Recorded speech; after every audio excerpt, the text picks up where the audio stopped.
Ben jara inisu amba anisu aw saban kelen aha jangne te ambi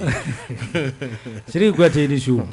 Masami fo ajaranye masi folen ko fe mais alle mabagaw ni alla jabagaw fo maliko ali maliko ka ka foli se fe metalike mama ben so kono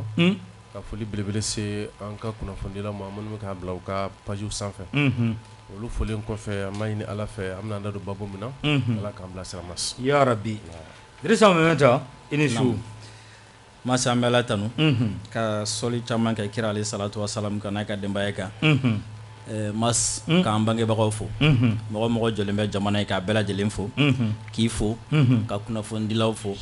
ka salikɔnɔmɔgɔ bɛɛ lajɛlen fo tabarikala tabarikala adama ben jara kibaruya bɔra ka bi su in na k'a fɔ ko Abdoulaye Mayiga n'ale administration territoriale ministre o ko ale bɛ premier ministre jɔyɔrɔ fa yani ale ka baaraw daminɛ kibaruya la bɛɛ lajɛlen b'a kalama k'a fɔ a fari jɔlenba kun tɛ a kan mun de bɛ se ka fɔ nin la su in na an bɛ se ka min fɔ mas foli kɔ ka Peace FM baarakɛla bɛɛ fo kɛrɛnkɛrɛnya ma ɲɛmɔgɔba n'o Umar Cɛfi Mariko ye ka foli di an balimaw ma page fɛn fɛn bɛ k'an a ko a bɛna aw secours la bi n'o tɛ ale tɛ su fɛ nka a bɛ yan su in na o diyara an ye k'a bɛna dɛmɛ don aw ma donc ka frères ni camarades fo n'o ye Mɛmɛnta an ka chargé de communication ani Siriki Kuyate ani comité pilotage membre fɛn o fɛn nana ka na émission assister donc ka bɛɛ fo tabarikala foli di an grand frère national ma n'o ye Bobula ye ani an ka imamba ye Mayi Watara ka bɛɛ fo an bɛ se k'a fɔ kibaruya min bɔra mas an bɛ se ka jateminɛ min k'a la an b'a ye k'a fɔ premier ministre ye a fari man d'a la nin wagati la donc o kama ni jamana dun ka bon mɔgɔ kelen ma souvent ni e kelen banana période de transition bɛɛ b'a dɔn c'est une période difficile et puis c'est une course contre la montre donc bɛɛ b'a dɔn wagati ka dɔgɔn yɛrɛ an na wagati ko gɛlɛya de b'an kan donc o kama ni farigan nana o ye ala ka lajarabi an bɛ dugawu kɛ ala ka bana in fiɲɛ bɔ ala ka lafiya d'a ma a ka segin ka na a ka baara a y'a bila yɔrɔ min k'a ta ye ko kɔnɔna na transition ka mission belebeleba ye 3 ye o de y'a to u y'o ministre 3 kɛ en termes de préséance priorité u ye hali plan d'action gouvernementale la olu de ka fanga ka bon fɔlɔ ye lakana ye ministre de la défense Sadio Kamara o kɔfɛ min bɛ da o kan o ye ministre de la justice ko ka hakɛ jamana ko ka se ka état de droit nati donc o kɔfɛ o ye refondation ye donc hali ni ye premier ministre ka fɛn ta k'a lajɛ ko sécurité défense et sécurité justice et puis refondation Mali kura a y'o 3 de proposer comme les 3 médicaments ka se ka Mali bɔ cogoya min na donc o baara ninnu ka bon sinon en principe Sadio de ka ɲi ka intérim kɛ par ordre de préséance Sadio de bɛ intérim kɛ Sadio Kamara vu que la défense est tellement prioritaire complexe et compliquée donc ni Sadio ka ɲi ka tila ka bila o la a baara bɛ gɛlɛya donc justice fana bɛ ten ka na se refondation ma ne kɔni ka jateminɛ na o de la a bɛ fɔ 4e min bɛna par ordre de préséance n'o ye ministre de l'administration territoriale n'o ye colonel Abdoulaye Mayiga ye ale ka bila ka furancɛnin kɛ yani ala ka lafiya di premier ministre a ka segin ka na a ka baara ta a y'a bila yɔrɔ min na donc globalement an y'o jateminɛ de k'a la tabarikala merci an bɛ taa sira wɛrɛ fɛ ka o ɲininkali k'o kɛ Kuyate la yani an ka don an ka bi babu thème yɛrɛ kɔnɔ Kuyate maa caman hakili jiginna docteur Umar Mariko la ni waati laban ninnu kɔnɔ parce que a jɔyɔrɔ bonyana kosɛbɛ Faransi fɛ kɛlɛ la a jɔyɔrɔ bonyana fɛnɛ kosɛbɛ fɛn min ye M5 ka wulikajɔw kɔnɔla la bi ni a fɔra ko i ka maaw hakili jigin a la i hakili bɛ jigin mun de la mun bɛ jɔ i hakili fɛ a ko la masa bɛ ala fo k'ala barikada tabarikala i b'a ye k'a fɔ n'i ye docteur Umar Mariko ta Mali politique mɔgɔ ka dɔgɔn an ye bonya ni kalan min sɛmɛ docteur Umar Mariko la an ye o sɛmɛ o tigilamɔgɔ la vous savez kuma dɔ la politique mɔgɔ dɔ ye politique ko kɛ jamana kɔnɔ n'a fɔ dɔw b'a fɔ k'olu jɛlen don mais dɔw b'a fɔ k'olu ye mɔgɔ ɲɛnama ye an b'a ye u bɛ wari ni fɛnw di u bɛ pan ka puruti la mais ka taa sɔrɔ u y'u ka politique bɛɛ kɛ ka ban an m'u jateminɛ politique mɔgɔ Mhm. m'a faamu donc an bɛ ni kɛlɛ in daminɛ o y'a sɔrɔ ma mariko ninnu ye caman k'a la bon maintenant o nɔ kan an donna kɛlɛ ninnu kɔnɔ hali politique sira fɛ hali n'an ma don sadi la mais an tun ye dɛmɛ don ma mariko ma kosɛbɛ ka sabu kɛ an b'a dɔn bɔda min b'an ka jamana na a la belebele ye dɔ ye ni kɛlɛ ninnu ye donc mɔgɔ dɔw min y'a cɛsiri ka na taa se fo wagati ma wagati min ni bɛɛ hakili jɔra kan k'a fɔ a ka kan faransi kɛlɛ min ni a bɛ senna f'u ka sira da la bon maintenant bi a kɔni bɛ gɛlɛya dɔ kɔnɔ gɛlɛya min ni anw yɛrɛ bɛ ka hakili jagabɔ kɛ parce que a kɛra cogo o cogo mɔgɔ bɛ jamana in kɔnɔ yan minnu ka tiɲɛni fanga bonyana a dama tɛmɛna mais olu b'u ka u bɛ bɛndiya la bon tiɲɛ don an bɛ se ka fɔ fili nana mais o fili nali nɔ kan a ka lajɛ fɛn min bɛ se ka dilan o ka dilan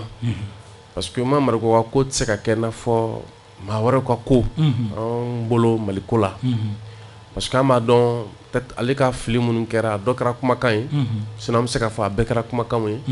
ka daminɛ min fɔra Choguel ma ka na fɔ min fɔra armée ma mais dɔw b'o baara la u ma faso bila wa hali u inquiételen tɛ ouais o caman bɛ yen minnu y'o baara kɛ u ma faso bila bi hali tɔɔrɔ ɲɛsinnen t'u ma kɛ yɛrɛ la a gɛlɛyara voilà donc nana sɔnna don n'a nataw la min kan ka se ka ɲɛfɔ u bɛ ɲɛfɔ ɔ fili kɔni kɛra hali ni an bɛ se ka yanni don n'a nataw cɛ peut-être a ka ɲini ni yafa bɛ se ka deli Mali den bɛɛ fɛ pour que kow ka se k'a lajɛ minɛn wɛrɛ kɔnɔ tabarikala n'o tɛ bi Mali den min don hakiliw tɛ se ka ɲinɛ a kɔ cogo si la tabarikala aw ye lɛtiri dɔ sɛbɛn tile fila in na Dirisa Mɛmɛnta an b'o ɲininkali fana kɛ la pour que an bɛ don kuma kɔnɔ a ye lɛtiri dɔ sɛbɛn tile fila in na ka ɲɛsin Mali ni Côte d'Ivoire cɛ gɛlɛyaw ma lɛtiri in kɔnɔ ko kumabaw ye jumɛn de ye mun bɛ se ka fɔ Masi i folen kɔfɛ hakili la lettre na a esprit dɔrɔn ni mɔgɔw y'o faamu dɔrɔn c'est très important et puis c'est très simple c'est-à-dire a yira k'a fɔ ko fɛn min kɛra ni Ivoirien ka sɔrɔsi 49 ni wele an fɛ ko mercenaires u ka nali la sariya bɛɛ y'a yira k'a fɔ ko Mali jo b'a la sariya bɛɛ y'a yira k'a fɔ k'u nacogo ma ɲɛ u yɛrɛ sɔnna ma k'a fɔ k'u nacogo ma ɲɛ wa sariya bɛɛ lajɛlen y'a yira fana k'a fɔ ko Mali ma bonya a ko kɔnɔna la donc dossier kan ka sira min ta a y'o sira ta a taara sariya ka bolo kan mais jateminɛ ye jumɛn o ye an y'a jateminɛ de n'i ye farafinna lajɛ bi ka farafin yɛrɛ lajɛ c'est-à-dire jɔn de bɛ ka hami ni farafin ye bi jɔn de bɛ ka hami ni farafin ka kɛlɛya bi o ye Asimi ye Asimi Goïta ni o y'an ka jamana président ye an y'a ye k'a fɔ ko tariku la Ivoirien ka président min bɛ yen ani Faransi cɛ bɛ tɔgɔ min na a nana tɔgɔ min na ani ale yɛrɛ mɔgɔ sugu min ye mɔgɔ min don farafinna ka ci ka kɛ bɔgɔbɔgɔ a tɛ fɛnba kɛ a la quoi a tɛ fɛnba kɛ a la parce que n'i y'a nacogo jateminɛ a bɛ baara mun na k'olu jateminɛ surtout a bɛ ka min da hali a yɛrɛ ka jamanadenw kan n'i y'o jateminɛ farafinna ka ci a ka sira tɛ a la alors que an dun bɛ yɔrɔ min na bi farafin bɛɛ y'a yira k'a fɔ k'u ka espoir ye Asimi farafin bɛɛ y'a yira k'a fɔ k'u jigi Asimi et puis farafin bɛɛ y'a yira k'a fɔ ko farafinna ka farali ɲɔgɔn kan ko a bɛ se ka bɔ Mali de la Mali de bɛ se ka tɔn di o de la i b'a ye k'a fɔ ko Ivoirien wulila k'a fɔ k'u kana Mali nationalité ɲini Gabonnew nana fo jamana minnu bɛ yen hali n'a hakili yɛrɛ taara u bɛɛ nana ko kana nationalité ɲini Sénégalais taama kana Mali la Guinéen yɛrɛ taama kana ko kana fédération ɲini donc an y'a ye k'a fɔ ko bi mɔgɔ min bɛ se ka farafinna kala bi bi in na o ye Asimi ye donc n'a ma ɲɛ k'a fɔ ko an ye jo sɔrɔ nin ko in na donc Asimi de bɛ se k'a jateminɛ sisan sinon an b'a dɔn Alassane tɛ na Alassane tɛ o logique kɔnɔna la ale bɛ logique min kɔnɔna la i y'a ye k'a fɔ ko tubabu tun bɛ fɛ ka min kɛ ni o ye ka ani an kɛrɛfɛ jamana bɛ bila ɲɔgɔn na kelen kelen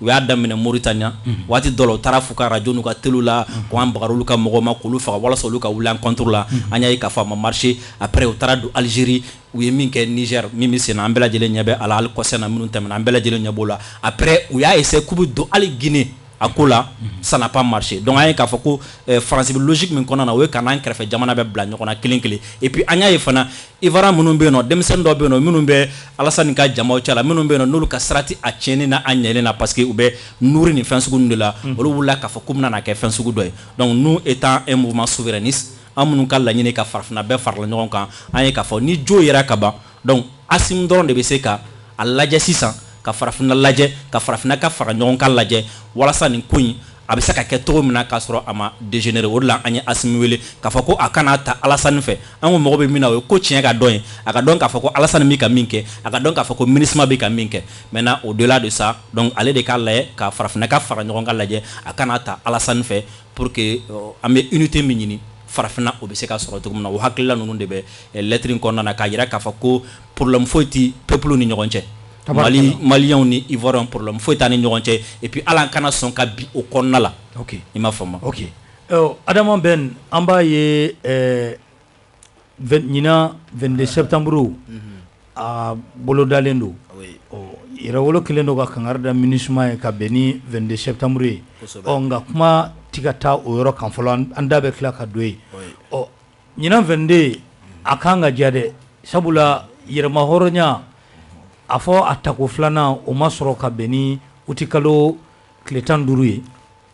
kosɛbɛ mɔgɔ bɛ se ka a wele ten mas mɔgɔ bɛ se ka wele ten Sadio bɛ Irisi jamana fana kɔnɔ mɔgɔ bɛ se ka wele ten donc ka kɛɲɛ ni lamaga minnu kɛra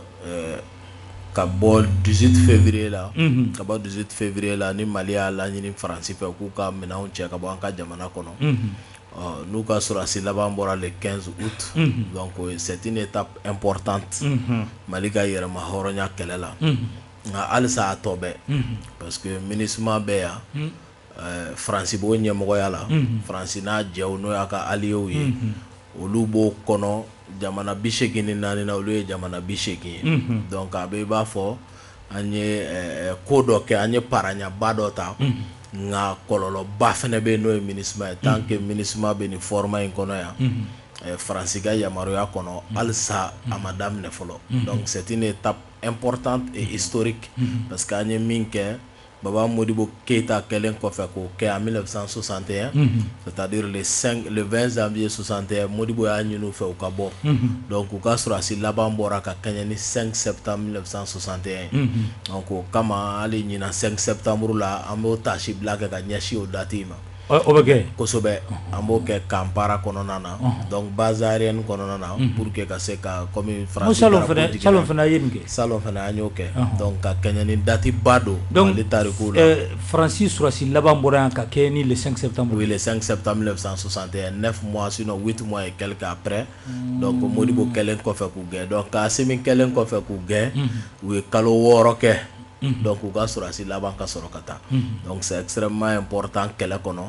mais il faudrait que MINUSMA de ka tugu a kɔ sinon a bɛ kɛ tori ka bɛnsɛya ye an bɛ tila ka don MINUSMA ko kɔnɔ nka an y'a ye k'a fɔ a bɛnna ni wagati ye wagati min kɔnɔla la i b'a ye k'a fɔ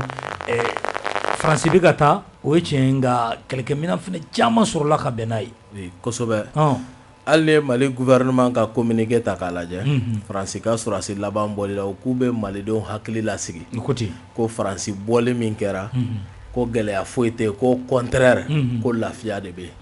donc an bolo u bɛ hakili sigi di o ye jigisigi kuma ye wa o baara fana bɛ ka kɛ tuguni donc a ma da kuma dɔrɔn ma an ɲɛ b'a la terrain kan donc o la Faransi ye laɲini fɛn o fɛn kɛ k'u bɛ ka na Mali kɔnɔ a laɲini kelen pe tɛ min sabatira pendant 9 ans donc min bɛ wajibiya o ye u ka bɔ an ka jamana kɔnɔ de et quand on a dit ça on s'était pas trompé donc o de tiɲɛ fana nana banque Faransi yɛrɛ ka ɲɛmɔgɔw an'u ka jaabi kɛra min ye sanji 9 kɔ tabarikala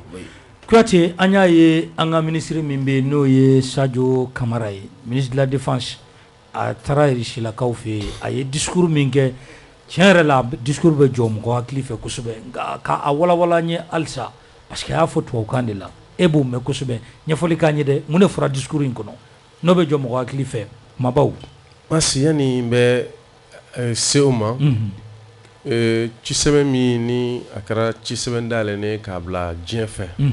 ka ɲɛsin Mali mirindi ni Côte d'Ivoire mirindi ma n'a b'a fɔ o ma ko lettre ouverte min ɲɛsinna Côte d'Ivoire ni Mali ma ka fara min ta ka kuma kan mas an lamɛnnen don Mali kɔnɔ cogo min na an lamɛnnen don tɛ Sénégal an lamɛnnen don tɛ Côte d'Ivoire comme an lamɛnnen don tɛ Burkina n'a fɔ Niger n'a fɔ Tchad ka taa o n'o kan nin ko in na sama-samani min b'a kɔnɔ a kun ka kan yɛrɛ wolo ka se k'a fɛla fɔ pour que mɔgɔ minnu bɛ nin jamana ninnu kelen kelen kɔnɔ olu fana ka se k'u ta fɔ ɲɛ ko la yɛrɛ wolo kumana k'a yira ko anw bɛ min nɔfɛ o ye farafinna ka kelenya farafinna ka bɔ nɔgɔ la farafinna ka se ka bonya diɲɛ kɔnɔ o nɔ kan an ye fɛɛrɛ bɛɛ kɛ an ka jamana kɔnɔ an kana fili an kan ka maa minnu kɛlɛ an ye lama damadɔ ta n'o ye misaliya ye k'a fɔ Faransi n'a ka kɛwale jugu bɛɛ an ye Faransi ɲɛmɔgɔw u ka tiɲɛni de kɛlɛ k'u ka tiɲɛnikɛlaw kɛlɛ mais an b'a fɔ k'an bɛ dɔgɔyama ta tile kelen k'an ma ɲɛsin Faransi ka denw ma an y'a ye k'a fɔ Alassane Dramane Ouattara k'a daminɛ 2012 fo ka na se 2022 ma a fɛla Mali ko la a ma gɛya a bɛ ka min ɲini k'an sɛgɛrɛ dɔgɔyama don mais u n'a ta o ta an tile kelen ma kɛlɛ ta ka ɲɛsin Côte d'Ivoire ma a yirala sɛbɛn kɔnɔ n'i ye Côte d'Ivoire ta ka Mali ta jamana kelen tɔɔrɔ mana don a kɔnɔna na a tɔɔrɔ bɛ ressenti a fila bɛɛ kan c'est à dire que a fila bɛɛ ka tɔɔrɔ de don wa an bɛɛ dakan kelen ye donc o nɔ kan u ka ko in bila minɛn kɔnɔ n'o ye faamaw ɲɔgɔn cɛ jamana ni jamana ɲɔgɔn cɛ ka jɛɲɔgɔnya sira fɛ a ka résoudre n'o ye donc o de kama an y'a jida a sana kan k'a fɔ dɔw nana k'u bɛ na ni an ka kɔrɔnfɛ kɛlɛ ye k'a labɔ ni siya dɔ ka k'a danbe ka taa siya dɔ ma n'o ye la rébellion Touareg yɛrɛwolo ye kɛlɛ kɛ ko k'o yɔrɔ bɔ a la dɔw nana k'a fɔ k'u b'a fɔ ko djihadiste yɛrɛwolo officiellement a bɛ se ka kɛ mɔgɔ dɔ ka kuma kɛ cogo la u b'o kuma fɔ sinon an ko k'u ka djihadiste ko kuma bɔra tiɲɛ tɛ dɔw nana k'a fɔ k'u bɛna kɛlɛ in k'a kɛ i n'a fɔ siyako kɛlɛ dɔ don une crise intercommunautaire an ko nkalon don donc ni min fana filɛ nin ye Alassane Dramane Ouattara a kan k'a dɔn ko CEDEAO bɛ yen a kan k'a dɔn ko Union africaine bɛ yen n'o ye farafinna ka kɛlɛ tɔnba a kan k'a dɔn ko diɲɛ jɛrɛjɛ tɔnba bɛ yen donc ninnu bɛɛ lajɛlen kɔnɔna na minɛnw bɛ yen min bɛ se ka nin problème résoudre a k'a ɲɛsin o ma n'a dalen don a la k'a fɔ ko dalu b'a bolo a ka bɔ k'a fɔ k'a bɛ taa jamana kɔnɔdenw su ka bila ɲɔgɔn na a y'o de kɛ san 2000 ni san 10 ka Ivoiriyɛnw bɔnɛ u ni na o bɔnɛ minnu kɛra anw ye dɔ sɔrɔ o la o mɔgɔw nana anw fɛ yan an y'u bisimila u k'a dɔn ko Alassane ninnu bɛ diɲɛ faamu n'o de ye u kana u ta Alassane fɛ k'a fɔ k'u bɛna peuple fila kɔ dɔn ɲɔgɔn ma Alassane est trop petit pour ça o de kumaw taara k'olu jɔnsɔn lettre kɔnɔ ka n'a bila diɲɛ bɛɛ kan a fɔ ni bi cɛ an y'a ye bi kɛlɛ bɔra Ivoire ani Maliyɛnw ɲɔgɔn cɛ mais Ivoiriyɛnw dɔw yɛrɛ de bɛ ka ɲɔgɔn sensibiliser sisan u kan'u sen don a la parce que ni kanu minnu fɔra o kanu de kan ka explorer pour que ni mankan ka ban parce que mɔgɔ tɛ se ka anw bila ɲɔgɔn na an bɛɛ ye peuple kelen de ye o la minnu bɛ ka b'u cɛw kunna k'u ka segin u cɛw ma o kɛlɛ tɛ Alassane tɛ se k'an ka furu sa a tɛ se a tɛ se a ka dɔgɔ voilà donc n'an bɔra o kɔnɔ Sadio ka discours in sisan kɔni an ka sɔrɔdasi ninnu bɛ ka kɛ politique mɔgɔ jolenbaw yɛrɛ sisan u bɛ kɛlɛ dɔn cogo min na u bɛ kuma fana dɔn ten u bɛ diɲɛ taasira fana dɔn ten sisan u ka discours ninnu a bɛ ka kɛ anw mago bɛ min na Modibo Keyita tun bɛ min fɔ Ousmane Ba n'o tun y'an ka ministre des affaires étrangères Modibo ka wagati u tun bɛ cɛ min wele k'a fɔ ko le monsieur de l'Afrique Thomas Sankara ninnu tun bɛ o ni Patrice Lumumba non sisan kɔni ils savent manier le verbe comme ils savent manier les armes et les deux vont de pair parce que Thomas Sankara de ko un militaire sans formation politique est un criminel en puissance à côté donc là Mali wasura an wasura ni bi jamana yɛrɛ bi ka a jɔ a kolo la a y'o fɔ a ka discours kɔnɔ ka tila k'a yɛrɛ jamana kɔnɔdenw na komi dɔw tun b'a fɔ anw ɲɛna kuma caman komi e yɛrɛ tun b'a ɲininkali kɛ n na dɔw tun bɛ dimi an kɔrɔ ko parce que k'an b'a fɔ ka nɔgɔya a nɔgɔya dan tɛ Faransi taara k'i to sunɔgɔ la hali ma bɔ a kalama a nɔgɔya dan ye fɔlen bɛ ko Faransi taara dɔw bɛ ka yala de ko tuma k'a fɔra ko Faransi taara ko tiɲɛ de don wa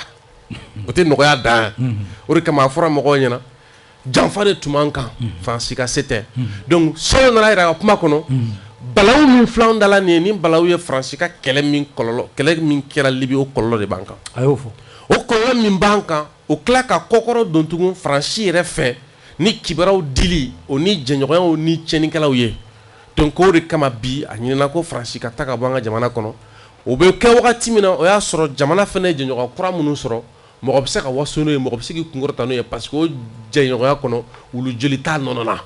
a jɛlen de don passe donc ko jamana kɔnɔdenw k'u hakili sigi ko bi minɛn minnu b'an bolo bi cɛsiri min bɛ yen Faransi bɔli a tɛna woda foyi bila komi dɔw tun b'o ɲininkali kɛ ko ni Faransi taara k'an bɛ kɛ cogo di Sadio ko k'an yɛrɛ bɛ yen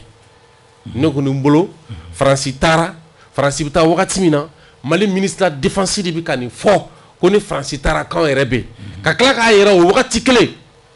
Ablaye Diop bɛ k'a yira ko Faransi ye marimafɛnw ani kibaruyaw kɔ k'a di cɛnnikɛlaw ma donc pratiquement a ka discours kumaba a bɛ tali kɛ nin de la Mementa a bɛ se ka jumɛn fara o yɔrɔ kan halisa ka taa ɲɛfɛ Sadio ka discours la Moscou Mas i b'a dɔn yanni n ka don discours kɔnɔ il est très important discours contexte ani Sadio yɛrɛ vous savez ni politique mɔgɔ dɔ tun ye nin fɔ a ti balana ten kosɛbɛ parce que an b'a fɔ u bɛ politique la depuis san caman surtout géopolitique kɔnɔna la u b'a dɔn u b'a maîtriser u bɛ se ka mais c'est mɔgɔ min don an yɛrɛ fɛ sisan 2020 a tun bɛ campagne na a tun bɛ kungo kɔnɔ a bɛ kɛlɛkɛyɔrɔ la 2020 y'a sɔrɔ a bɛ kɛlɛ awɔ 2020 sisan i m'a faamu o ka na sisan san fila kɔnɔna la o ka nin kuma sugu fɔ c'est un événement i m'a faamu parce que mɔgɔ caman bɛ yen nɔ n'olu nana u bɛ se k'u jɔ ka kuma waati min na o b'a sɔrɔ u ye san caman kɛ dɛ i b'a sɔrɔ fɔlɔ u taara dɔw nɛgɛ yan fɛ u taara dɔw don yan fɛ fɔlɔ k'a ɲini fɔlɔ fo ka u sigi k'u fa waati min na o la u bɛ sɔrɔ ka kuma ka fɛɛrɛ o b'a sɔrɔ u fara u ni dɔw bɛn'a ka bɔ n bɛna n den ka fɛn dɔ f'i ma a kana i tɔɔrɔ dɛ après u bɛ tila ka bɔ kɔfɛ siranin fɛ o bɛɛ b'a la o bɛɛ tun b'a la o i m'a faamu n b'a kɛ n'a fɔ an bɛ kɛlɛ la quoi mais après n'a ye ɲɔgɔn sɔrɔ kɛrɛfɛ an b'a fɔ bon i kana nin jate koba ye i m'a faamu mais o kana nin ta in kɔnɔna la ni donna discours in kɔ i b'a dɔn fɛn fɔlɔ-fɔlɔ min bɛ yen nɔ fɔlɔ ni a ye ne layɛlɛ discours in na depuis yen nɔ fɔlɔ ne ko Sadio tɛ na Faransi to yen bi a y'a daminɛ depuis Makɔrɔn ye kuma kɔrɔba dɔ de fɔ fɔlɔ i hakili tɛ Makɔrɔn ka kuma la k'an den ka ca kojugu Makɔrɔn delila k'o kuma in fɔ voilà ko an bɛ se ka farafinna tɛ se ka bɔ nɔgɔ la parce que tant que n'an bɛ denba sɔrɔ la a ko ten a delila k'o fɔ Sadio taara daminɛ fo kɔfɛ ka na fɔlɔ quoi k'a yɛrɛ k'a fɔ ko a taara élan ta a taara élan ta ka na parce que i b'a dɔn a bɛ n'a fɔ Sukoya ninnu a farifoni b'a nɔfɛ halisa i b'a dɔn avion ka teli n'a ye élan sɔrɔ a minɛ man di ko u bɛ fɛ k'a jira comme si sɛgɛ min bɛ diɲɛ kan c'est à dire anw ka to an kana den sɔrɔ quoi sinon n'an ye den sɔrɔ an bɛna dɔ fara diɲɛ ka degun kan tuguni k'u bɛ fɛ k'o don mɔgɔw hakili la ensuite Sadio ye analyse kɛ an bɛ gɛlɛya min kɔnɔ ka tila ka taga tilayɔrɔ 3 a ko tilayɔrɔ fɔlɔ o ye crise internationale min bɛ yen n'i taara diɲɛ yɛrɛ bunakun ka gɛlɛyaba minnu bɛ yen olu dɔw kɔlɔlɔ bɛ na se an ma ani an ka sigidaw yɛrɛ kɔnɔ ani an ka sous région kɔnɔna la gɛlɛya dɔw b'olu fana kɔnɔna na min kɔlɔlɔ bɛ se an ma ani gɛlɛya min bɛ an yɛrɛ kan minnu daminɛna anw fɛ mais Sadio ka nin tilayɔrɔ 3 bɛ n'i y'a bɛɛ fara ɲɔgɔn kan i b'a ye a bɛɛ lajɛlen sirilen don politique min bɛ Faransi bolo ani a ka chef bolo quoi ka ɲɛsin farafinna ma États-Unis awɔ États-Unis a yira ko il est temps farafinna ka yɛrɛma hɔrɔnya a ka di a ma c'est à dire farafinna tɛ se ka kɛ jamana ye continent min ni fɛn bɛɛ bɛ bɔ kɔfɛ de ka na ale kan mais ale tɛ lamɛn a yira k'a fɔ ko u ye baarakɛminɛ minnu dilan u ye maraliminɛ minnu dilan u ye fanga diɲɛ tilali minnu kɛ deuxième guerre mondiale tɛmɛlen kɔfɛ ko olu ser'u limite la et puis an bɛ waati min na sisan ko recomposition kura de bɛ ka kɛ diɲɛ bɛ ka taabolo kura ta c'est à dire fangaw tɔgɔw bɛ ka yɛlɛma fanga sigicogo bɛ ka yɛlɛma et puis ko o sigicogo yɛlɛma fana kama ko mɔgɔ ninnu n'o ye Faransi n'a ɲɔgɔn tuguni k'u taalen no fara ɲɔgɔn kan tuguni ka bloc wɛrɛ créer tuguni o bloc min fana n'u bɛ fɛ ka na gɛrɛntɛ da an kan halisa quoi donc il est très important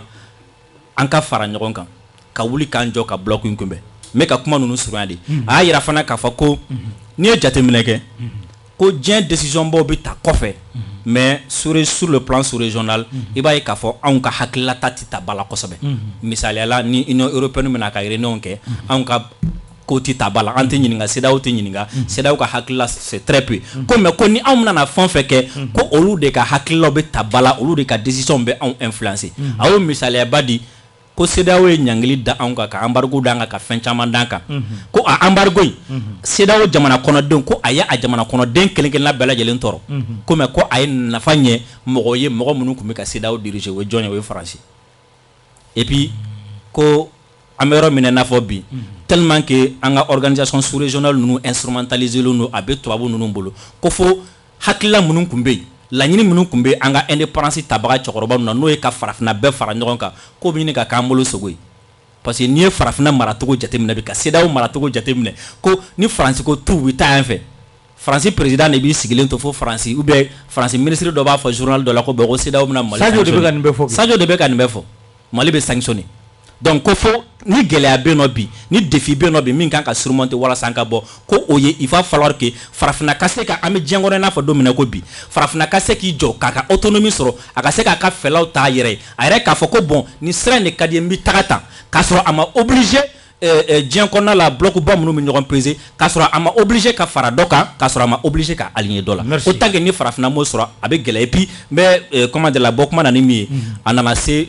an yɛrɛ fɛ yan nɔ an ka jamana kɔnɔ gɛlɛya minnu bɛ yen a y'a yira k'a fɔ ko an ka kɛlɛ fanba k'a bɔra Libi a y'a yira fana k'a fɔ ko an bɛ don min na i n'a fɔ bi yɔrɔ min bɛ yen n'a ye layɛlɛ ni kɔrɔba b'a la o ye jumɛn ko tellement que force cayara an fɛ yan nɔ ko f'u bɛ ka embouteillage créer anw fɛ yan tabarikala an bɛ kuma di bɛɛ ma yɔrɔ la maa caman bɛ yen an b'a f'u ye u bɛ se ka a kɛ bataki ye 70 22 33 60 70 22 33 60 o numéro tɛ wele dɛ i b'i ka bataki de ci a la k'i ka ɲininkali kɛ Ben ɔ an y'a ye Risu kumara ɔ Sadio fana ka kuma kɔfɛ ɔ ka Kuyate ni Mɛmɛta ta dafa ka sɔrɔ ka Risu ka ministre de la défense ka kuma tugu a la mun b'i fɛ ka fɔ a yɔrɔ la voilà min bɛ ne fɛ bakuruba la dɔrɔn o ye bana dɔnna a fura dɔnna wa baara bɛ kan ka waleya ka togo siratigɛ fɛ bakuruba la ne y'o de faamuya bana dɔnna a fura dɔnna bana dɔnnen fana t'a fura dɔnnen quoi fura dɔnnen t'a fura sɔrɔlen quoi donc o bɛɛ de kɛra Sadio ni Sergei bɛ Sukhoi u ka ministre de la défense ni ɲɔgɔn cɛ donc o kumaw de kɛra comme Mɛmɛta l'a fɔ bana dɔnnin kɛra mun ye Sadio ko Faransi min ye Libi ci o de ye cɛncɛn f'u ka jamanaw bɛɛ lajɛlen toli fo ka na walankata ka s'anw ka jamana kɔnɔ fɔlɔ a ko o Faransi kelen tilala k'a yɛrɛ proposer ko ale ye solution ye o solution kɔnɔ k'a ye opération dɔ déclenché ko Serval en 2013 a nalen an ka jamana kɔnɔ o la k'a tilala ka MINUSMA cɛ a kɔ ka G5 Sahel cɛ a kɔ ka Takuba cɛ a kɔ ka EICAP cɛ a kɔ ka EITM cɛ a kɔ ko Barkhane yɛrɛ fana bɛ yen tugun donc nin bɛɛ ko kana gɛlɛya furakɛ ko wagati kelen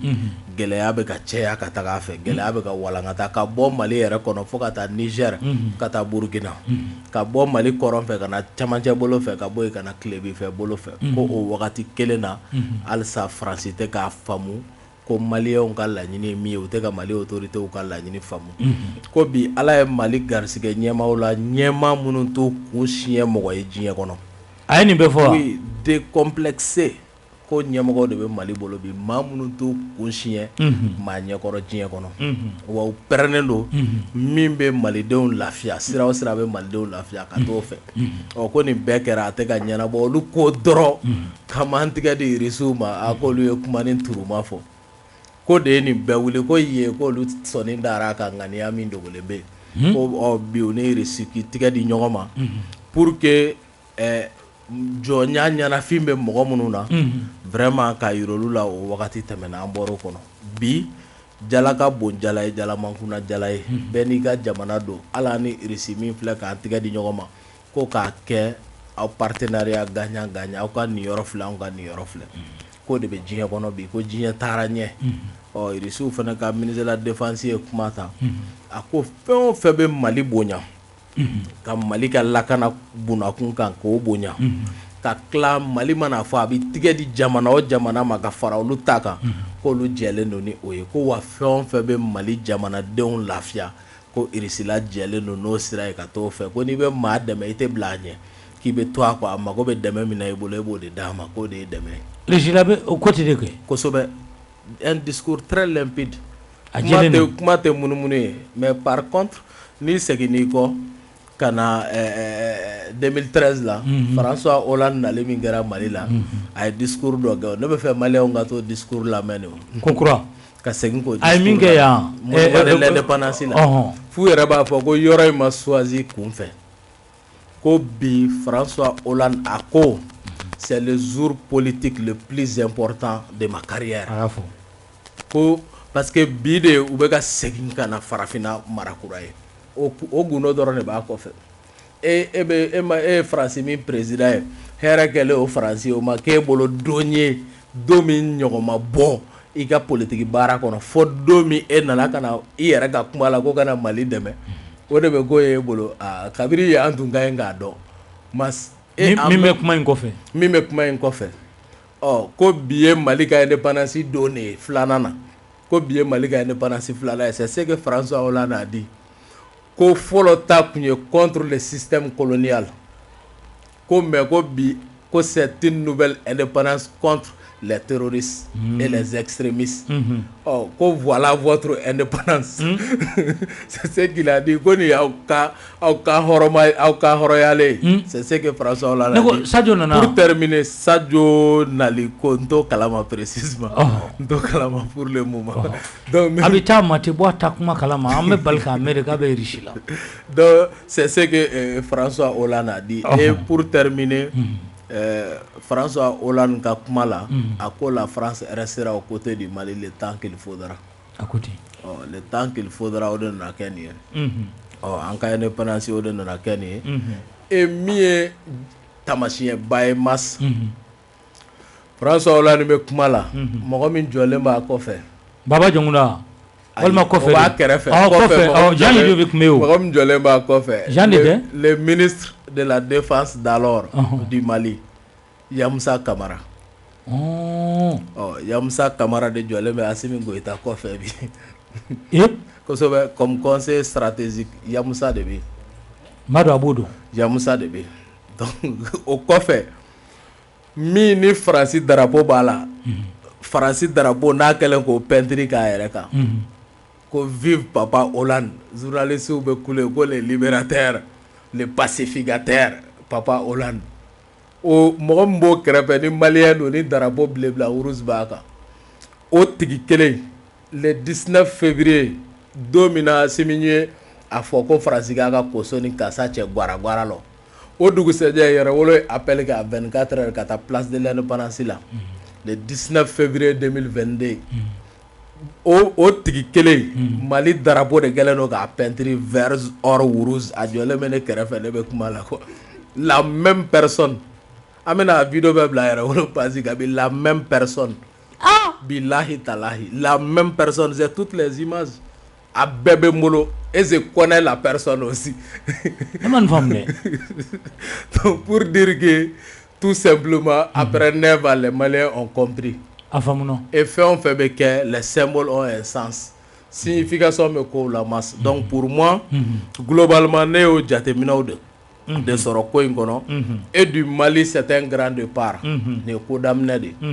Et ça va se poursuivre partout. Donc o de tun bɛ ne bolo ka ɲɛsin Sadio ka kuma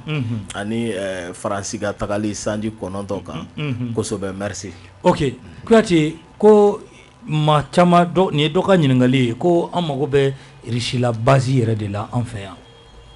Ko bɛna kɛ waati jumɛn de? Faransi base tun bɛ yan cogo min na. Mas. Est-ce que kuma ɲɔgɔnyaw la kuma bolilo dɔ kan? Bon kuma ma fɔ fɔlɔ. Mais an bɛna min fɔ fɔlɔ Mas. An tun y'a fɔ mɔgɔ caman ɲɛna n ko an ni Russie la ka jɛɲɔgɔnya. A bɛ tali kɛ jamanaw ka fara ɲɔgɔn kan diɲɛ kɔnɔ minnu bɛ se ka jɔ la fasa n'o ye bɛn minnu bɛ se ka bɛn la fasa. C'est-à-dire qu'il faut maintenant un camp qui va imposer la paix par tous les moyens possibles. N ko ni Russie la ka jɛɲɔgɔnya b'o minɛn de kɔnɔ. Mais a wagati dɔw kun ko k'an bɛ ka bɔ jɔnya dɔ la ko ka taa an yɛrɛ di jɔnya dɔ. O fɔra dɛ, o kuma fɔra ka ca dɛ. Parce qu'ils n'ont pas compris. Sadio taara kɛnɛ min kan o ye 10e rencontre internationale de pour la paix dans le monde. Wa Mali de ye jɔyɔrɔ sɔrɔ farafina tɔgɔ la nin kɛnɛ kan parce que leadership bɛ Mali de bolo bi. Donc o de fɔra mɔgɔw ɲɛna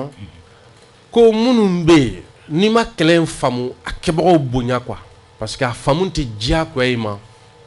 Bon minnu b'a kɔnɔ u ye san 20 ni kɔ de kɛ k'a ɲɛɲini. Tilegan dere fɛ e wulila ka bɔ sunkɔrɔ k'i ɲɛ ko ka bɛn n'a ye n'i ko k'i b'a bɛɛ cerner fa bɛ du la. Mais n'i ma min faamu dɔrɔn a kɛbagaw bonya parce que dɔw bɛ kuma ka lagosili de kɛ. Donc o nɔ kan anw bɛ kɛlɛ min kɔnɔ kɛlɛ in kɔnɔna na an ma da la n'an mago bɛ k'a fɔ ko Russie ka base sigi an ka jamana kɔnɔ an ma da la. Non an ma da la. Ko tɛ mago t'o la. Parce que anw ni mɔgɔ minnu bɛ ɲɔgɔn na u kɛlen don ka kɛlɛ modèle min sigi sen kan on appelle ça la guerre par procuration. Wali kɛlɛ. Mɔgɔw bɛ labɛn k'u su ka na an ka jamana kɔnɔ an b'a juguler c'est-à-dire qu'an bɛ fura sɔrɔ la nɔgɔman.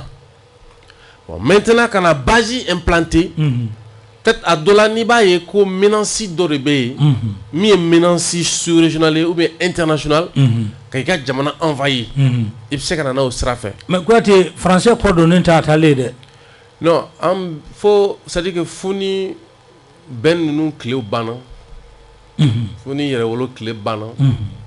o dun ye san 300 ko de ye dugukolo kɔ kan nin ye Faransi taalen de ye. Hali n'u bɛ bulonda la. Nin ye Faransi nalen fo ni fanga ma yɛrɛwolo faamu sinon o fɔra i ka plateau sanfɛ o y'a sɔrɔ an tɛ Sadio dɔn o y'a sɔrɔ an tɛ Asimi dɔn Ala ta kɔ dugukolo in kɔ kan Faransi tɛ se ka fɛɛrɛ tigɛ min b'a to k'a bɛ tiɲɛni kɛ Mali kɔnɔ o fɛɛrɛ banna o tɛ yen min tɛ se ka kunbɛn bi yɛrɛwolo kɔnɔ o fɔra ka taa sɔrɔ bi ma se. A bɛ waraka. Nin ye o san 500 de méthode kelen fɔ sen kelen don sen kelen a bɛ fɔ min ma sabu ɲuman tu vois o sabu ɲuman in cɛ yɛrɛwolo y'a cerner k'a ban ka tila ka n'a résumer ko n'i ye denyɛrɛnin sɔnni farala kɔrɔla ta se min bɛ Faransi bi Mali kan a t'o fa. Kuyate kana maaw jala gɛlɛya ten dɛ. Mais Masinga tun bɛ k'a fɔ o don y'a sɔrɔ sira tɛ o mais bi an ka défense de bɛ k'a fɔ diɲɛ gun kan bi an ka premier ministre de bɛ k'a fɔ bi an ka affaires étrangères de bɛ k'a fɔ président yɛrɛ t'i da don a kuma na yɛrɛ. Président mun tɛ ka kuma o. Mais o bɛ mun fɔ parce que a dɔnnen don ko Faransi ye kɔnɔ ku de ye a bɔtira donc o kɔnɔ ku min bɛ diɲɛ kɔnɔ pala fɛn t'i bolo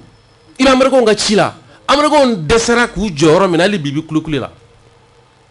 donc ne ma da la k'a fɔ ko an mago bɛ base sigili la ka sababu kɛ Mali ye jamana dɔ de ye mas cɛfarin sibɔnnaw de don quoi o de kama ne tɛ kuma ni bɛ kuma Malien fɛ a yɛrɛ dɛ Malikaw yɛrɛ dɛ n tɛ kuma ni nɔgɔya ye quoi parce que fo n'i kɛra sugu wɛrɛ sinon ne b'a dɔn n'i kɛra minnu ye ko ne b'olu dɔn ne bɛnbaw ye minnu fɔ ne ni e ye olu yɛrɛ ye i tɛ se ka dɛsɛ ni kɛlɛ la ni min dɛsɛra i ye sugu wɛrɛ de ne tɛ se ka kuma i fɛ mɔgɔ b'a kɛ jamana ye ka taa sɔrɔ o tɛ mɔgɔw bɔgɔ ta yɔrɔ dɔn quoi awɔ tɛ mɔgɔw bɔgɔ ta yɔrɔ dɔn an dalen don o la k'a fɔ ko ni jamana in filɛ maaw bɛ sɔrɔ a kɔnɔ minnu labɛnnen don imagine Mali de ye jamana ye kɛlɛ bɛ sen na depuis wagati min na janfa bɛ jamana kan ni bɛɛ ɲɛ b'a la jamana kɔnɔdenw bɛ ka wuli ka jɔ kɛ fo ka don armée la nin bɛɛ kɔfɛ mɔgɔ hakɛ min bɛ k'a fɔ k'u bɛ don armée la bi Mali tɛ se ka bɛɛ recruter tiɲɛ don k'a daminɛ CAR mɔgɔ la centre d'animation pédagogique kana bi minnu bɛ Gana Koyi kɔnɔ Gana Eze kɔnɔ FLN kɔnɔ Gana Koyi a bɛ fɔ min ma Dana Samasoko kɔnɔ minnu bɛ fɛ kɛlɛ bɛ sen na o wagati k'u bɛ don armée la a ka ca banasi ye DDR mɔgɔ caman bɛ yen an y'a ye k'a fɔ mɔgɔ ye wari de bɔ ka t'u inscrire pour être sur la liste ka don armée la donc o jamana kɔnɔ a t'i n'a fɔ Libi bɛ cogo min na jamana ka bon parce que Libi a ka bon ni Mali ye ka ca Libyen Karafi bɛ kɛlɛ don min na Libyen tɛ tɛmɛ mɔgɔ 7,000,000 kan o mɔgɔ 7,000,000 na sɔrɔ bɛ jamana kɔnɔ mais maa min labɛnnen don k'a b'a yɛrɛ di armée kun kan o mɔgɔ man ca mais Mali tɛ Libi bɔ bonya la population min b'a kɔnɔ a bɛ taa 20 millions na wa 20 millions na i b'a jateminɛ les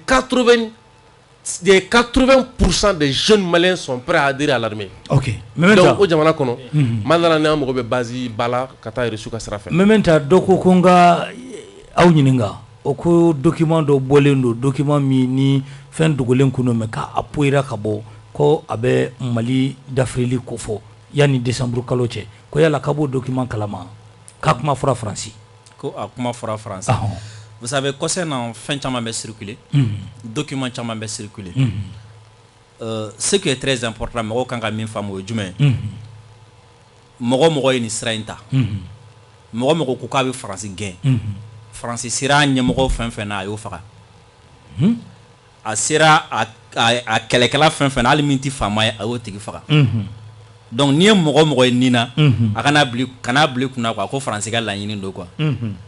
A tisse mɔgɔ min na a n'a dɛsɛra mɔgɔ min na olu de bɛ to yen donc an bɛ kɛlɛ min kɔnɔ il faut qu'an k'a dɔn k'a fɔ ko jugu bɛ se ka laɲini bɛɛ kɛ ka ɲɛsin an ma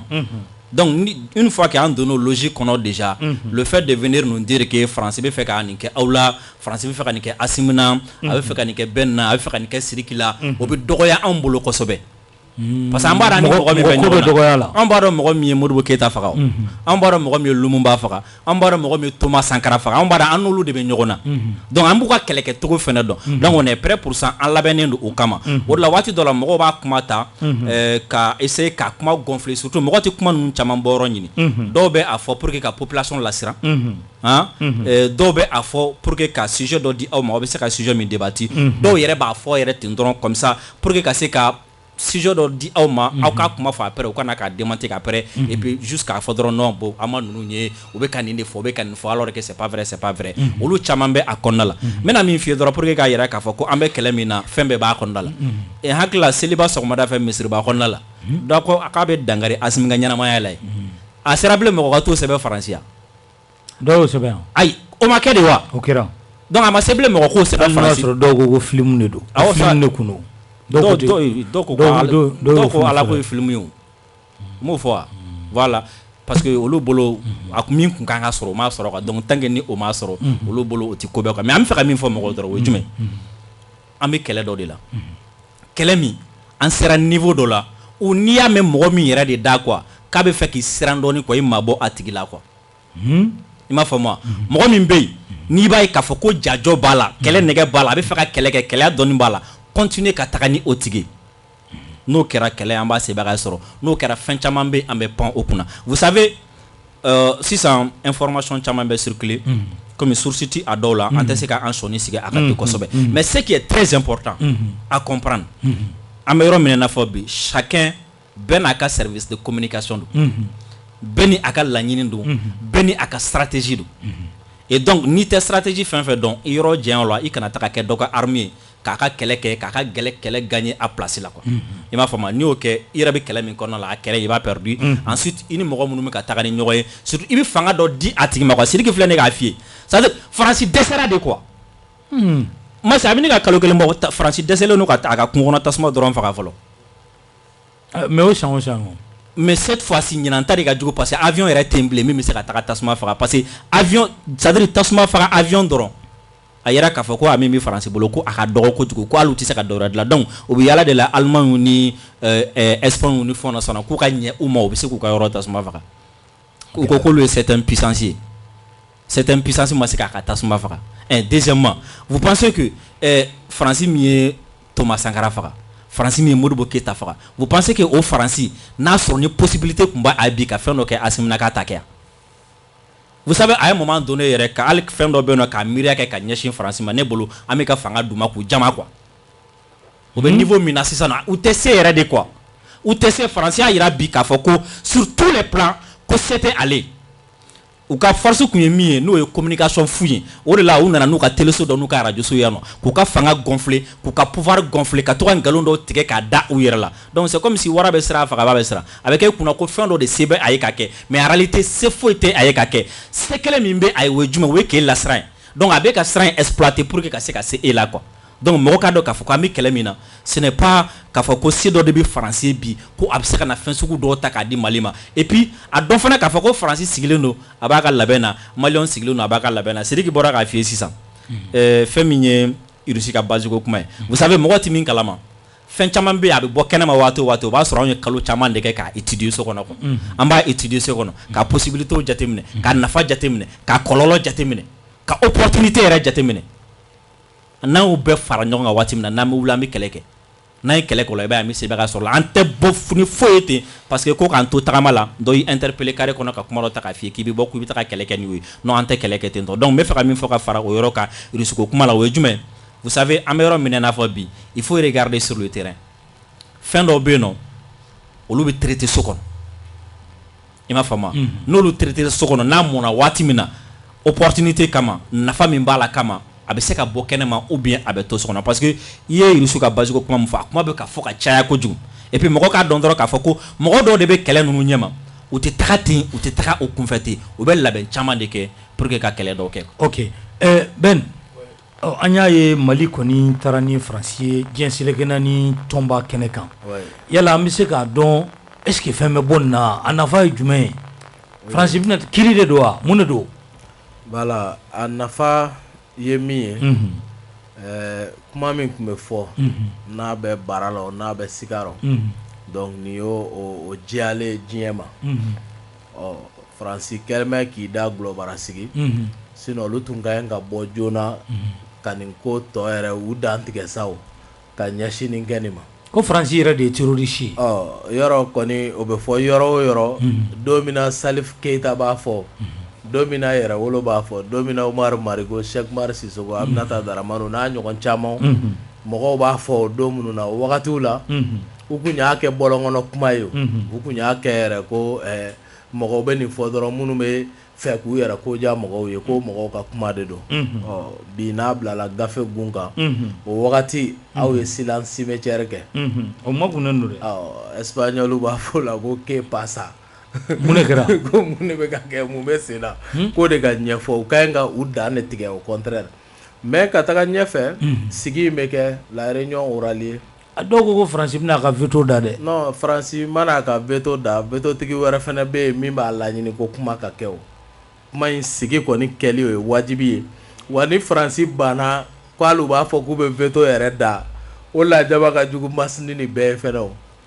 a ye taa sigi ka kuma kari ko document b'ale bolo dalu jɛma ko a b'ale bolo ko e min bɛ ka na k'i bɛ ka na jugu kɛlɛ k'e yɛrɛ de bɛ ka jugu dɛmɛ k'e yɛrɛ de ye jugu ye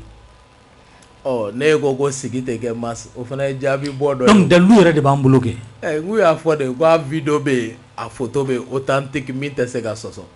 Abdoulaye Diop y'a bɛɛ walawala o sɔsɔli débat banna o a bɛ fɔ min ma ko discours ban pewu an bɔra o kuma de kɔnɔ sisan an bɛ waleya de la sisan donc kɛnɛ ni kɛnɛ so ye a boli kɛnɛ ye o ko de bɛ sen na k'u wele diɲɛ selekena ni bunakun kan ça prouve aux yeux du monde que l'État français est un État vagabond, un État voyou, un État terroriste. O bɛ se ka fɔ an bɛ min sɛbɛn ka yira a b'o de yira kuma o kuma bɛ fɔ ko n'i ye sɛnɔgɔ jɔlen ye kala b'a kɔnɔ o kala de yera sisan mais Tacite kɛlɛ de y'a to ni bɛɛ bɛ ka fɔ walima voilà Tacite kɛlɛ nana kɛ sababu ye ka ko accélérer sinon terrain sanfɛ fɔlɔ an ka sɔrɔsi ɲɛmɔgɔ minnu bɔra yen ka n'u jɔ u jɔyɔrɔ la yanni an ka taa ɲɛfɛ Sadio Camara ye foliba kɛ peuple malien y'a ka discours kɔnɔ a ko faso jama ye wuli ka jɔ min kɛ à travers les M5 RFP 2020 ko jaabi de ye olu la ko wa ko bi ko peuple de bɛ k'i yɛrɛ ye olu ka choix stratégique in donc pour dire encore que vraiment u bɛ ka min yira mɔgɔ damadɔni nana nin kɛ maliyɛnw yɛrɛ de ka sira ye nin ye donc olu bɛ ka maliyɛnw ka sira de taama tɛ k'olu yɛrɛ ka sira don dɛ nin de ka ɲi maliyɛnw ma wa maliyɛnw de y'o dɔn n'u yɛrɛ ka hakili n'u ka kodɔn n'u ka faamu ye k'o sira minɛ olu bɛ k'o sira de taama donc min nana kɛ Tacite terroriste avion tigi o min bilala sen kan ko nin ye ko kura ye kura bɛ bonya o la donc c'est pourquoi o ye kow de accélérer puisque bamananw ko taaba tɛ ko ɲuman kɛ Faransi ministres yɛrɛ da tilar'u la ko n'a y'aw tigɛ di Irisiw ma aw bɛ nimisa aw t'a fila ni cɛ tigɛ ministre kunturuw da y'o fɔ o bɛ fɔ yɔrɔ min na yɔrɔ kɔni min yɛrɛ y'u ka wolomasiri ɲɛmaa ye u ka ministre ye o de ka kumakan ye nin donc o bɛ fɔ yɔrɔ min na n'i y'u gɛn u taara u bɛ ka lamaga wɛrɛw kɛ donc a bɛ wajibiya i kan dalu min bɛ yen kabiri nin dalu ninnu tɛ ninnu bolo terrain sanfɛ u y'a ye o ils ont vu a bɛ fɔ tɔw ye mais ninnu a kɛra u ɲɛna de. olu y'a ye de. a bɛ ten de u y'a ye. an ka kɛlɛcɛ mɛn a magar'u la. tabarikala. donc ce qui fait que. o y'a dafalen. T-Site ta in de nana fara a kan. donc ka kɛ sababu ye ka ko accélérer o de ye Mali bila. donc ka taga plainte donni gun kan faransi silence radio tɛ dɛ parce que o bɛ fiɲɛkan b'o kɔrɔ. silence cimetière. yɔrɔ su tɛ kuma. c'est ce que l'état français fait. u tɛ ka foyi fɔ a kan. et ça veut dire ce que ça veut dire. tabarikala. Kuyate an y'a ye ni nin kɛra tubabu jamanaw la jamana bɛrɛbɛrɛli tɔn politiki tɔn olu bɛ bɔ bɛɛ lajɛlen b'i ka jamana soutenu anw fɛ yan parti 200 ani kɔ 70 ni fo 3 a b'o bɔ nka an cɛ tɛ hali kelen an ye t'o ka communiqué la mun bɛ se ka fɔ nin na. Mas an tɛ jamana kelen kɔnɔ wa. Mas ne y'a fɔ i ka plateau sanfɛ ala ye barika dɔ yɛrɛ wolo ka kɛlɛ la parce que ala ye barika dɔ yɛrɛ la n'o tɛ partout tɛ dɛ i ka jamanadenw a 90% o ɲuman ye Faransi ko kɛlɛ la. u ɲumanya la. m'o f'i ye dɛ. dɔw kun dalen t'a kɛlɛ la fana. non danna yɛrɛ tɛ ils sont francophiles a bɛ jeli de la o. francophile o kɔrɔ. mɔgɔw de don minnu dusukun n'u hakili laminen don ni Faransi ka sɛbɛya ye o b'a kanu de Faransi ka ko bɛ se ka lawuriki diinɛ ta sira taabolo ta sira namu ta sira n'o ye culture ye. donc olu ye français finmanw do kanu voilà olu ye français yɛrɛ de kanu i ka jamana 90% b'o de kɔnɔ c'est pourquoi Moribo nanen a ye école dayɛlɛ ko pour décoloniser les mentalités. ka hakili larawuli. ni hakili ma ko ka bɔ jɔnya la jamana o jamana ye jɔnya kɛ ni y'i sigilen to mɔgɔw bɛ ka waso n'u dabara ye k'a fɔ k'u ye hɔrɔn ye fɛn bɛɛ ni Alahu Taala cɛ u b'i ka jamana ci ka d'u ma o tɛ tiɲɛ ye dɛ. jɔnya ye fɛn de ye a bɛ hakili de la a bɛ sɔn nɛmɛw de la a bɛ dusukun de kɔnɔ a bɛ jeli de la. jɔnya a bɛ nin n'i m'a ko i ma tila dɛ. donc mission bɛ yɛrɛ wolo bolo u ka fɛɛrɛ bɛɛ kɛ pour décoloniser les esprits. c'est pourquoi parti minnu filɛ nin ye a parti ninnu de bɛ ka peuple représenter o. o parti minnu bɛ ka peuple représenter jamanadenw tuguru dɔw kɔ ka taa sɔrɔ o tɛ se ka nin b'u da o b'a dɔn o tɛ se ka nin b'u da. ayi hali ka jamana soutenir jamana y'a ka dalilu bɔ k'a da o k'a fɔ ko an bɛ jamana kɔ nin na i t'o yan anw fɛ yan i b'o ye Faransiw ni fɛnw na. u t'a kɛ parce que. munna de u t'a kɛ. parce que d'abord a parti ninnu. u dalen tɛ ɲɛma ninnu na. ɲɛma ko tɛ. a parti ninnu caman sigilen don yaasa parce que Faransi fo karancɛkɛ kɛlɛ la a bɛ ye minɛn 2 de kɔnɔ quoi. Faransi an b'a ye cogo min na ko marifa fulu bolo président filɛ u bɛ kumaw fɔ u bɛ k'o kɛ o kɛlɛ bɛ yen an ye sɛbɛya sɔrɔ o kɔnɔ mais Faransi bɛ kankɛya min kɔnɔ an ka jamana ninnu kɔnɔ yan n'a fɔ ma ko politique africaine de la France ni kurukan ninnu bɛɛ a ɲɛmɔgɔ bɛɛ bɛ o kalanso de kɔnɔ u laminen don n'o taabolo de u dalen don o de la c'est pourquoi bɛn filɛ an bɛ nin kɛlɛ daminɛ wagati min na i bɛ généraux kuturu de ye a sigilen y'a kan bureau kɔnɔ clim b'aw kan f'i b'a ɲini ko ka clim faga mais n'a da donna Faransi ko kuma na a bɛ yɛrɛ parce que a b'a jeli la de. Mali la yan généraux des généraux. mais o y'a cɛkɔrɔbalamaw ye. a cɛkɔrɔbalamaw jumɛn n bɛ min f'i ye n y'a ye k'a fɔ ko yɛrɛ wolo mɔgɔw filɛ nin ye u ka di caman ye hali u tɛ se ka gɛrɛ u la dɔwɛrɛ tɛ koyi kuma min b'u da u b'u ye kɛlɛ min na olu yɛrɛ bolo c'est des extraterrestres. ni bɛ dɔw ɲininka u b'a fɔ ko bɛn ninnu ni Mementa ninnu ni don min na honorable Musa Jarabi nin fɔ assemblée kɔnɔ mais n ko dɔw bɔra ka na an y'u ye u bɔtɔ assemblée kɔnɔna na u bɛ ka vesti bɔ ka taa fili mobili kɔnɔ ka clim k'a la k'u sigi ko Musa ye diɲɛ wuli mais tadi ke u man kɛnɛ a dɔw bolo ko diɲɛ yɛrɛ de wulila ko mɔgɔ bɛ se ka nin fɔ cogo jumɛn na k'a fɔ ko Faransi y'an jɔ Musa ye min fɔ n'a kɛra dɔw ɲɛna n'a fɔ bɔn minɛ jigu kan k'u faga k'u to assemblée kɔnɔ u bɛ ten ils sont comme ça tadi k'i b'a kalama ko u ma bɔ école la fɔlɔ dɛ. donc moi an y'u jateminɛ an y'u ka ko kɛta jateminɛ an b'a dɔn u bɛ cogo min na donc ni ko n'a parti fɛn fɛn y'a bɔ a yɛrɛ la bi k'u bɛ communiquer k'a parti bɛ ci bi. munna. a tɔndenw bolo o ye suya de ye jadi hali Faransi su ma fama. u tɛ se ka fɛn fɔ. u tɛ se a b'u jeli la de c'est ça ils sont comme ça an b'u dɔn. olu dun de bɛ k'an ka jamana ɲini k'u bɛna. o de kama an tun tɛ se ka taa donc ala barika la aujourd'hui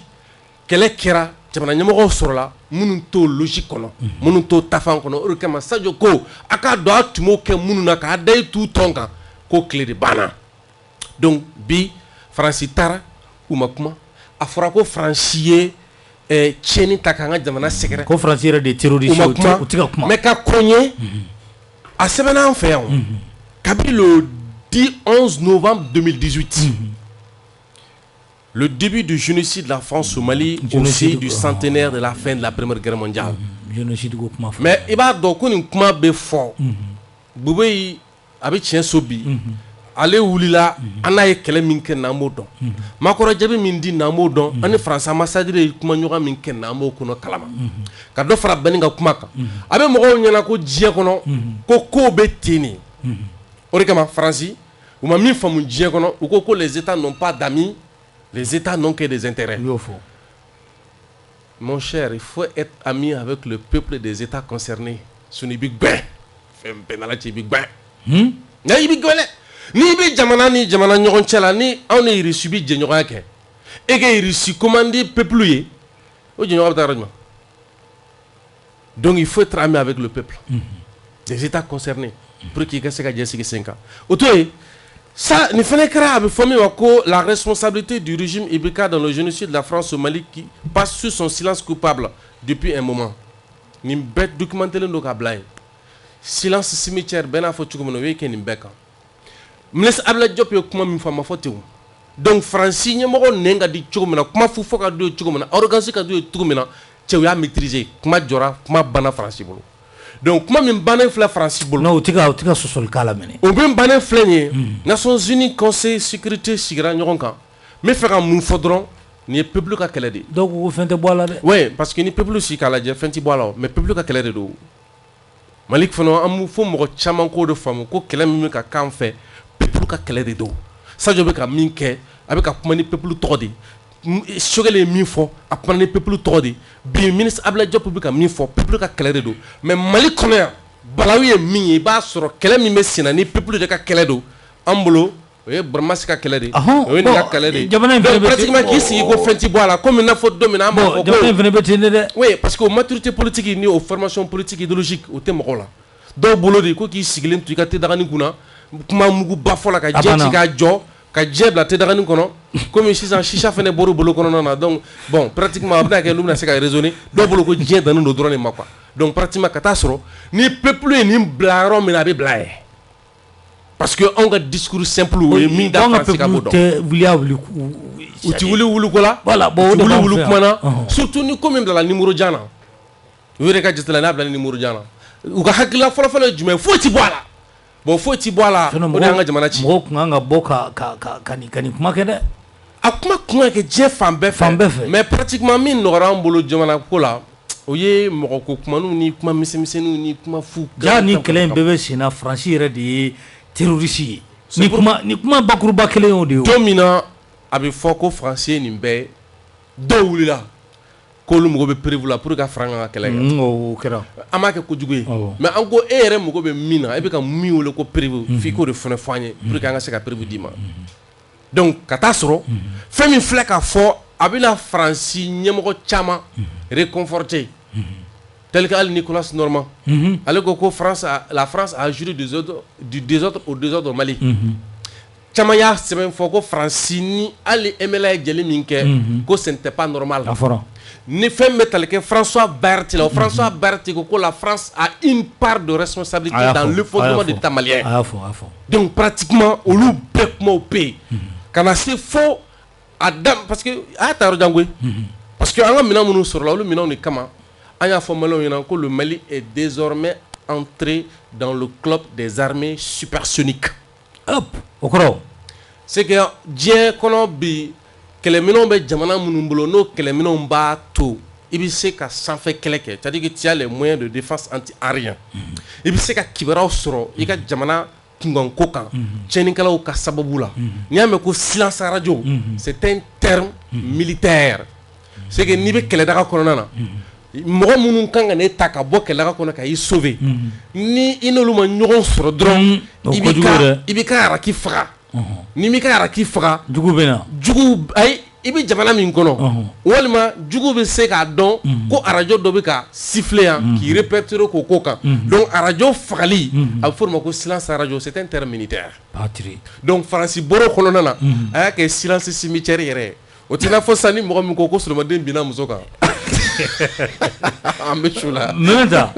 an y'a ye an ka ɲɛmaw ye dalu mun fɔ bon hali ni dalu ma da kɛnɛ kan a fɔra cogo min na i b'a ye u bɛ don fɔ ka heure fɔ ka minute yɛrɛ fɔ Faransi ye nin kɛ nin don nin yɔrɔ in na k'a don fɔ ka heure fɔ ka tila ka hali minute min dalen don a kan u b'o fɔ o b'a yira k'a fɔ armée ka monter en puissance nkalon t'a la dɛ. Vous savez, Macron ka mandat filanan ɲɛkɔrɔla la ne y'a fɔ dɔ ye n ko ne bɛ fɛ Macron ka passer élection na quoi. Ne y'a fɔ ko parce que ko ale fura b'an bolo. U ko ne ma ko non mais comment est-ce que ne bɛ se ka nin fɔ Macron n ko non non ayi ne bɛ fɛ nin de ka passer. Bɛɛ nin fana y'a fɔ yan. Parce que nin nalonnen don. An b'o dɔn kojugu. Nin nalonnen don ni naloma bɛ kɛlɛ la a ka di. Preuve ninnu kana taa ta yɔrɔ jan. Test ma kɛ le 7 ya ne ma fili. Barkhane de communiqué kɛ. K'olu ye tiɲɛli dɔ kɛ Talata ye. K'olu ye tiɲɛni dɔ kɛ Talata ye ko k'a daminɛ 6 la. U y'o fɔ. Communiqué bɛ yen. Ayi u y'o fɔ. Drone fila yera le 7. Ma se o jɔn ye. Lettre min cira ka taga Nations Unies les très important. Waati dɔw la hadamaden ka Ala fo. Ala fo kun jumɛn na. Parce que Ala sɔnna ka anw kanu. Ka an sigi tiɲɛ sigiyɔrɔ la depuis waati jan. Et bibi na alhamdulilayi tɛgɛ ɲɛsina fan ma tile bɔra yen. Parce que Ala t'a kɛ bɛɛ ye quoi. Waati dɔw la mɔgɔ dɔw bɛ yen nɔ a bɛ tiɲɛ ɲini a tɛ tiɲɛ ye. A bɛ tiɲɛ sɔrɔ a bɛ ban ka minɛ n'a fɔ caman y'a kɛ ten cogo min na. U ye tiɲɛ ɲini u ye tiɲɛ ye mais wari nana don min na u ye wari minɛ ka tiɲɛ to ye tiɲɛ ka taa k'an ka preuve d'olu ma. Halisa u b'u kunfɛ. An ka fɛn lettre min cira a yera a kɔnɔna la fɔlɔ foli dɔ kɛra. Ko an ye preuve caman sɔrɔ Faransi contre la.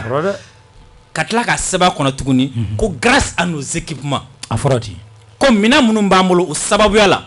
an ye Faransi tɛgɛ ta. A fɔra ten. A bɛ ka don ni avion ye an ka territoire kan k'a sɔrɔ a interdit la a man kan tɛ ka don.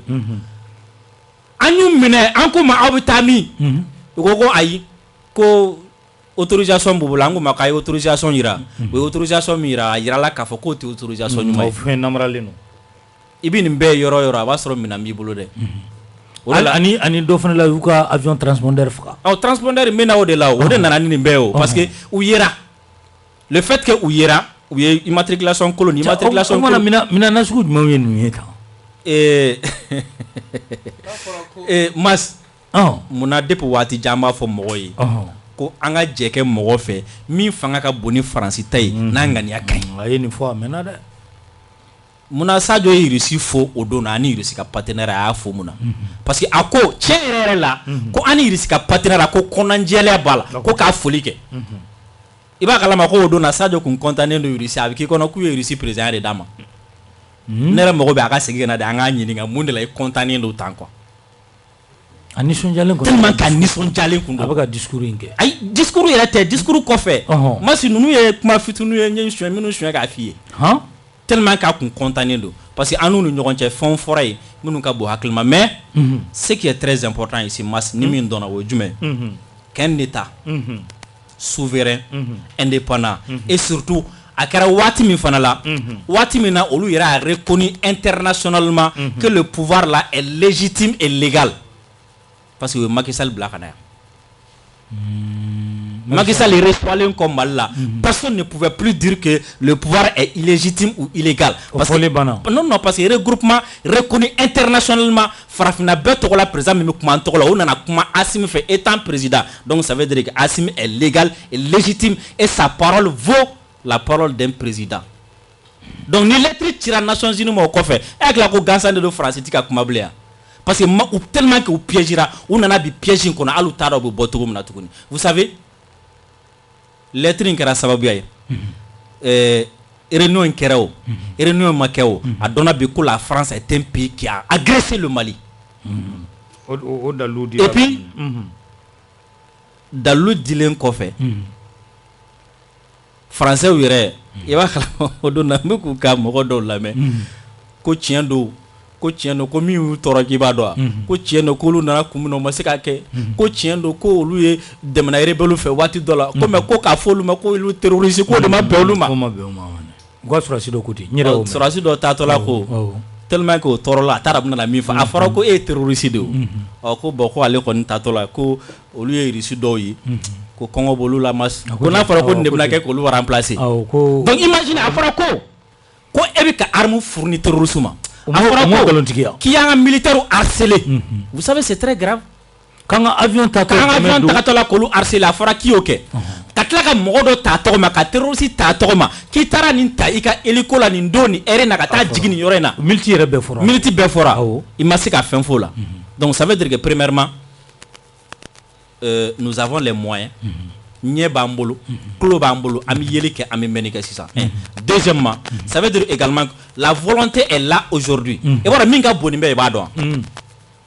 ça c'est le fait que ni cɛ y'i jɔ a jɔyɔrɔ la quoi o de la i ye ɲininkali kɛ ko mun na ko nin bɛɛ bɛ ka kɛ ko politiciens ma kuma o fɛ o de tun bɛ ko in tɔ sankɔrɔta quoi mais olu kumana ne bɛ siran de walayi n'u kumana ne bɛ siran munna saduru kanu da don ko n'an ka hɛrɛ b'o la quoi parce que n'olu caman tatɔ la yɔrɔ la mais n ko jamana bɛ wari d'u ma nin ko ninnu de kama n y'a faamu sa nin de kama cɛ mɔgɔ min b'u la k'u ka so bɛ Côte d'Ivoire ni France a ka ca ni olu bolilen ka taa fɛn o fɛn nɔfɛ masi siran dɛ parce que olu tɛ taa sɛbɛko la u tɛ taa ɲuman na u tɛ taa jamanako la filanan ye min ye i b'a dɔn e hakili la k'an bɛ nin bɛɛ la an ka caman kun bɛlɛnnen don carré kun de la k'a lajɛ parce que a b'u caman ma da ko in na halisa ko laban bɛna kɛ ko a ko ninnu bɛna tila ka kɛ cogo sugu dɔ la donc ko en retour olu bɛna na fɛn dɔ sɔrɔ a la donc i b'a ye waati dɔ la n'u bɛ kuma bon vraiment an bɛ yɔrɔ min na sisan nɔ ni pouvoir y'a décidé k'a b'a ka souveraineté affirmer vraiment ça c'est bien mais anw bɛ siran min ɲɛ il faut que le Mali ne peut pas évoluer seul jɔn y'a f'i ye ko le Mali évolue seul k'an bɛ ka bɛɛ kɛlɛ ouais an bɛ ka bɛɛ kɛlɛ parce que pour eux Sidiki y'a fɔ que pour eux bɛɛ ye Faransi de y'u ka alpha n'u ka oméga ye ni Faransi ka di i ni diɲɛ ka di ni Faransi man di i ni diɲɛ man di imagine e ka Faransi kelen ta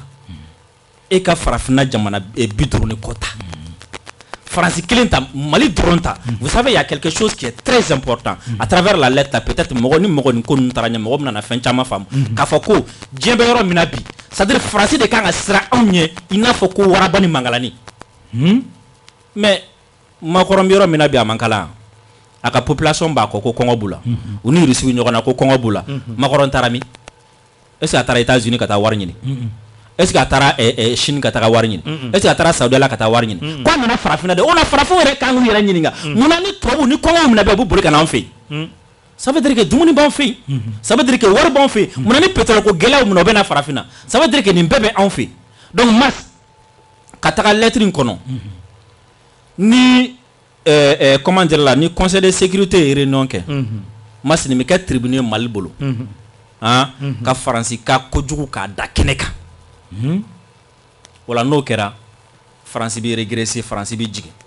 mas hali n'u ko k'u b'u ban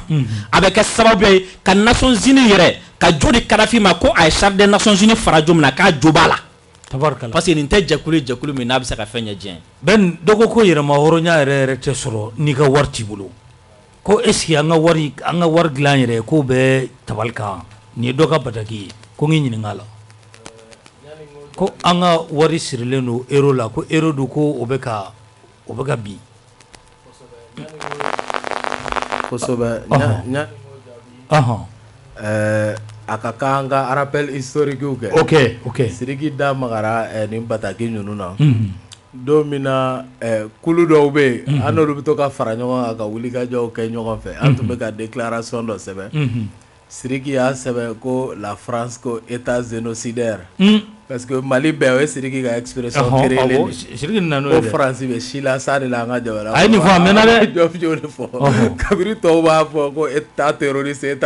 aw yɛrɛ ne kun jɔlen bɛ nin kan Sidiki ko état génocidaire a labanna o ma o don kama u y'an bloqué heure 2 ko k'a sɛbɛn tuguni ko France ko l'ex puissance coloniale ala an ye ɲininkali don ne ko n ko bon aw ko ex o kɔrɔ ko mɔgɔ min bɛ ka bi an ka kɔrɔlen aw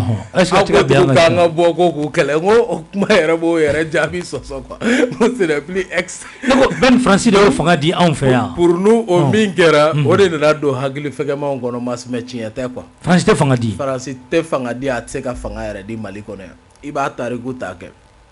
kelen min ɲan'u bolo Musa Tarawele kelen min ɲan'u bolo ko France fanga di mɔgɔ ma kelen pe min ɲanu bolo Musa Traoré a tɔ si t'u ye ko min ɲanu bolo maintenant an ye min ye o b'a to malidenw yɛrɛ bɛ dɔ ta kɔfɛ u b'i bolo tunɔ min u y'o de kɛ a tɔw la maintenant an ye min miiri ne ko dɔrɔn ni kuma min ni nin dalilu min ni Mali bɔra ni nin ye yɔrɔ minnu ye dalilu ko ɲininkali kɛ Mɛmɛta ko k'u taara u kunfɛ ma t'u kunfɛ u bɛ reggae dɔ la Paris ma t'u kunfɛ ils dansent du bon reggae à Paris o wagati kelen na ani Rasta yɛrɛ u bɛ ka ɲɔgɔn ye Mali kɔnɔ ka mouvement des Rasta du Mali qui font honneur à l'idéologie prônée par Marcus Garvey n'a jogo b'u la kumakan b'u la kɛwale b'u la an n'olu ye ɲɔgɔn ye o don Lassa kɔnɔ Aras Balaski ka yɔrɔ Aras Charlie Asara olu tun bɛ yen an ye hakilina falenw kɛ Arastaw ko k'u b'u yɛrɛ ye doctrine de souveraineté min filɛ Assimi Goïta bolo ko wa u y'a ye u ni kulun bɛ se ka nin baara kɛ k'o de ye yɛrɛ wolo ye quoi an profiter bɛ k'a fɔ peace and love au vrai Rasta du Mali maintenant ne ko dɔrɔn an ka inverser masse an k'a lajɛ France tun ka nin fɔ Mali État ma ko Mali État de bɛ ka terroristes dɛmɛ k'a dalu bɛɛ b'u bolo parti 200 de tun bɛ communiquer kɛ masse i bɛ to ka rôle inverser de quoi k'a lajɛ quoi kosɛbɛ mais munna o kumana olu ka jamana ye France de ye France ko don min ko mercenaire bɛ yan Mali kɔnɔ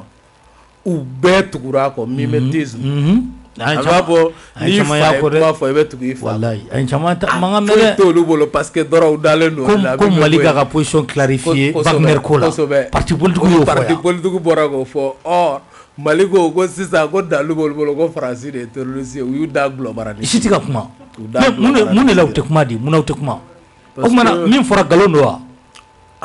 parce que min ye tiɲɛ ye Sidiki da magara la ko francophile do France sago do o kuma de tiɲɛ mas o de la u tɛ kuma je vais plus loin CEDEAO tɛ kuma parce que CEDEAO financé le Union européenne fɛ et précisément France yɛrɛ fɛ à 60%. a fɔ ni kuma in kun kɛ sababu ye ka bɛɛ bɔ u tɛna kuma fɔ ka diɲɛ wuli Union africaine tɛ kuma u b'u sigi de donc pour dire que fɛn dɔ de bɛ ka bɔ Mali kɔnɔ wa a bɛna walankata mas tiɲɛ bɛ taa n'o tiɲɛ mago tɛ hali mɔgɔ k'a dɛmɛ a mago t'o la o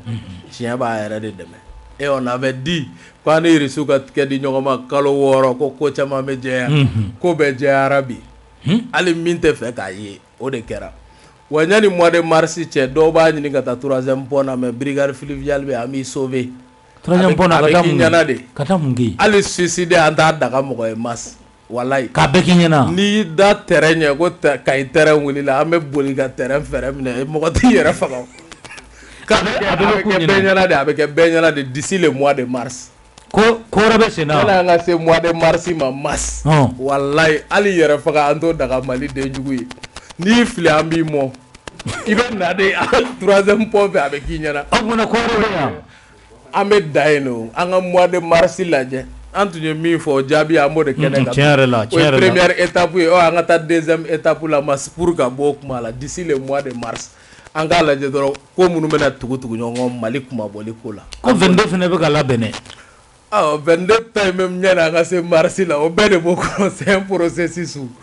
maintenant min ye an ka monnaie ko ye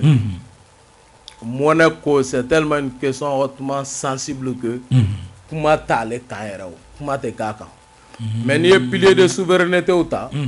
ni guerre tɛ jamana min kɔnɔ le premier pilier de souveraineté après la souveraineté politique c'est-à-dire aw ka kotigi y'a ka kalifa aw yɛrɛ ka jamanaw la jamana ɲɛmɔgɔ mana min laɲini ni jamana marabaaw ye hakilina min ta jamanadenw ka laɲini kɔnɔ o ka waleya o de ye souveraineté pilier fɔlɔ ye politique